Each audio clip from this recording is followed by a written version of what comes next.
Kringlan at kakain kami dahil tapos na kami mag-swimming. Dito ang tour dito. Kringlan.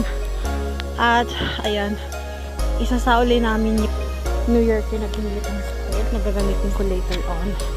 Tapos, ubitan yung sa aking pack. Para meron tayong magandang damit mamaya.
This time ay patapos na kaming kumain ng aking Diyosawa at hindi ko na record ang ibang kaganapan dahil nga po nabisi na tayo sa kakakain as you can see. And yes, that's it for today's mini vlog. Thank you so much once again. Thank you so much. This is Carla, your baby girl na sa Iceland. And yes, always remember to be kind.